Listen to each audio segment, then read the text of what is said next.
Hello, everyone. Welcome to Otaku Talk. It's me, your boy, your host, OD, and today we'll be reviewing and analyzing Chapter 341 of My Hero Academia. Now, I know I'm late on my reviews. If you're one of my regular viewers and you're wondering, hey, this is like the second time in a row he's done his review on Sunday. I'm trying not to make it a habit. My reviews are supposed to come out on Friday, but things have been a little hectic. So yeah, sorry. I don't really have any excuses. So, my hoodie. Let me take my hoodie off. Yeah, I don't really have any excuses. So I'm just going to try to be better about that. I apologize. If this is your first time on this channel or you've been here before, I would greatly appreciate if you could, do me a solid like, share, and subscribe. Would mean the absolute world to me. I would appreciate it.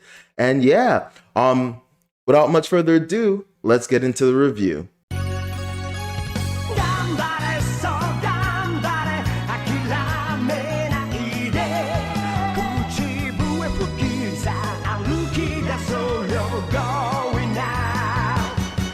All right, guys, chapter 341 of My Hero Academia, How We All Became Heroes, chapter -1, or How We All Became Heroes part -1. I hate that name. Why -1? I prefer to say like -1. I like what the mangaka is doing there. He's trying to be creative because we've had 1 through 3 of the UA students, and now we're probably gonna have maybe -1 through 3 of the villain academy or whatever you want to call it. And just seeing these conflicting ideals. I'm not gonna lie to you, I'm really interested in where the mangaka is trying to go with this series as a whole, and how he wants to depict the villains, because over the course of the series we've seen that it's not exactly black and white. We do have people like All For One, and just some straight up assholes that are just evil for no real apparent reason. I'm kind of holding out to figure out what All For One's greater scheme is, why he's the way he is. Is he just simply a power hungry villain that just thinks that he deserves everything in the world, or is there some grander plan at work here? At this moment, I don't know. But something I do want to discuss is we start off this chapter with Himiko, right? And we're learning more about her upbringing. Apparently, she was abused as a child. People made fun of her because of her quirk. It was creepy, even though Himiko is so cute. So I don't understand why you would be like a dick to her. Like, I get that her power is weird, but still, regardless, I don't understand how, like, I just think it's weird that in a world where everyone has quirks and powers, people can be so like prejudiced against certain quirks. You know what I mean? Like, I'm not gonna lie to you, I totally get being prejudiced against people that like physically change, right? They've done this in so many different series. X-Men, you have the X-Men that look human and have powers so that they can intermingle with society. No one ever questions them. They're essentially just they're no different than superhumans. But then you have mutants like Beast and Leech, and like the Morlocks that lived underground, right? Because they were hideous. Their mutation made them physically change, and they can't hide in the realm of humans. So like, I get what they're doing there. And then we've done that before, and there was another series I was gonna bring up, but I think, oh no, I was gonna say Fantastic Four, another thing where everyone loves, Mr. Fantastic, the Human Torch, the Invisible Woman, but then we have the Thing, who is absolutely miserable and like they've always shown the plot dilemma between him and Reed Richards, because he kind of hates him because that's like his best friend or whatever, but because of his experiment, because of his journey, yada yada yada, that's the reason why he looks the way he does, and he hasn't quite let go of that. So I love how they're exploring that with, I think it's a little weird with Himiko. I think it makes a little bit more sense with Spinner and stuff like they talk about later. But one thing I do want to talk about in this chapter, because the chapter overall was pretty cool, but one thing I want to talk about is, and I noticed this in a lot of the comments, is it just me, or like, are the villains more interesting? And I'm not talking about All For One. I'm talking about like the young villains. And fun fact, I was thinking about it, and please, please, please let me know in the comments if I'm incorrect. Like, I really want to know. But I was literally sitting there and thinking, and I was like, I feel like we have gotten way more, flashbacks, more backstory, more character development from the villains than we ever have, like the heroes. Like, who do we know anything about from the main group, minus obviously the main character Deku? And we still haven't, I'll be real with you, we still haven't really gotten a lot of his past. Like, we've seen that, like, oh, he was quirkless and like he liked watching All Might a lot, but like that's the extent of his character, right? Besides Todoroki, literally Todoroki is the only one who have we gotten any real information on, right? We don't know shit about Bakugo. We just know that he bullied Deku. Like, all right, that's cool. That's the extent of his story. We don't know much about his family, why he is the way he is. I mean, I think we did get a little bit of like, we got a little bit of something like earlier when he was being nice to Deku and stuff like that. But like, honestly, I don't feel like that's enough. We don't know anything about Okaku. We don't know anything about Aida. We just know that he comes from a pedigree of heroes. And but like, we don't know shit about the heroes, and it looks like we're winding down in this series, and it doesn't look like we're going to really get any further information on it. It just really seems like, I don't know, it's weird. It's kind of seeming like this story is going to end up being more about the villains than the actual heroes. On paper, I don't know, it just seems kind of boring, kind of plain that all we know from the heroes, personality and what they want and what they're striving for is, we just all want to be heroes because heroes are cool, or we were saved by a hero once, and that is the extent. That is the whole extent of their personality, their character. And I don't know, I just don't rock with that. I think there needs to be more in every series that we all love. One Piece, Bleach, Naruto. There has been extensive, backstory on the main characters. All I feel like all, if not a majority of the Gote 13 had backstories. All the main ninjas in One Piece, from Lee to Neji to Shikamaru to Choji, we all got to learn about them in One Piece. One Piece is the king of this shit. Everyone gets a fucking amazing backstory in that shit. But I feel like in My Hero, we are fundamentally lacking that aspect. Honestly, fun fact, I haven't read it in quite some months. I've been planning to catch up. Maybe I'll review it, but I low-key like Vigilantes a lot more than I like My Hero Academia. Like, I like the Vigilantes spin-off story a lot more. You get to learn more about the world. There's a lot more world building. There's a lot more interesting characters. And yeah, I just feel like the series is falling short in that regard, because yeah, everyone is actually kind of hyped for this chapter and for the next coming chapters. I'm very interested in what the League of Villains has coming up and stuff like that. So anyway, I just wanted to talk about that and knock that out the park.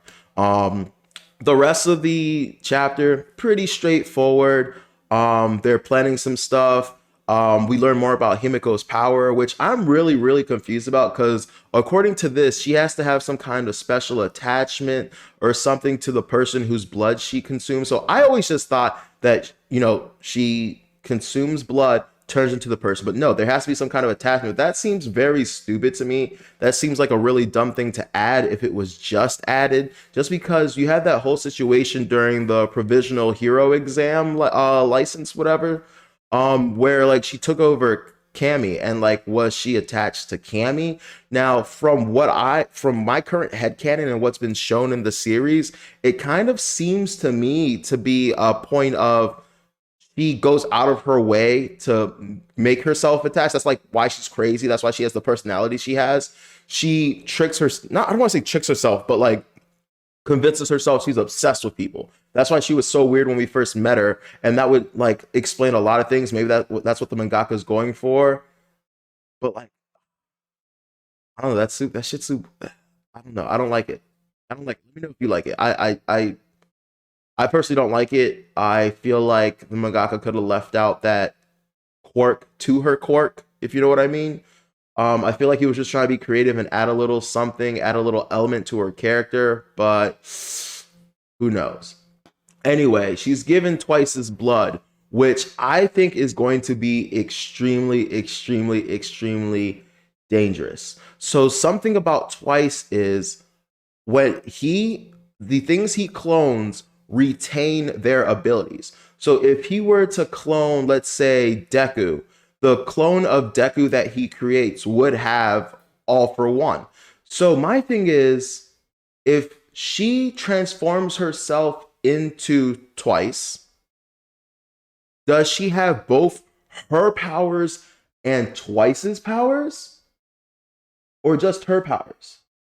I think it would just be Twice's powers, but hear me out. If for some reason it becomes both, she is going to be disgustingly dangerous. Because can you imagine doing, what was it called, Dead Man's Parade or whatever the hell it was, where he just made clone on clone on clone on clone of himself? And can you imagine if those clones um had retained the power of Himiko and could all have various powers, various quirks based on all the blood she's collected, so she could create her own army of eclectic multi-quirk villains? That would be sick. I have a feeling the mangaka is not going to go in that direction at all, but how cool would it be if she just gave all the clones she made a different quirk with the blood, and she was just her own army? That would be insane, and it would take the power that like of Quark himself just to a whole new level, to all new heights. She would also possibly be able to duplicate the blood she has, so she could never run out of blood. I'm just thinking like there are so many things at work here that like could be real cool applications of her power, but I just do not feel like it's gonna come up. So let's table that. Let's just, keep that in the back of our heads, have that head canon, so that when it does happen, we can say, called it. But I just truly don't think the mangaka is going in that direction. Anyway, it's really nice to see the personalities of the characters. Like, these guys aren't soulless, aren't heartless. For whatever reason, they feel wronged by society, and this is their way of lashing out and striking back, right? I think we've all been in a situation where we felt like that. Himiko seems to actually be like a really sweet child, like a really cool person who just, had a really bad upbringing. Same with Dabi, another villain that we got a great backstory with, we kind of got shared. Honestly, you know how I was talking about we never really got any backgrounds on anyone but Todoroki? Technically, we only got Todoroki as a result of Dabi, aka the villains, because we keep getting villain background. And I understand that villain backgrounds are, shit, what's the term I was looking for? Impactful? Oh, there's a good word. Oh, I hate when words leave me. Anyway, compelling. Thank you, Jesus. All right. Villain background stories are really compelling because we want to know, why are you a villain? What drove you to this? What is your motivation? Like, why did you think this was the right way? I feel like we've all done things I think that anyone can do something bad and justify it. I think we've all had moments where we justify doing something that we know to be improper behavior, but that's just the way things are.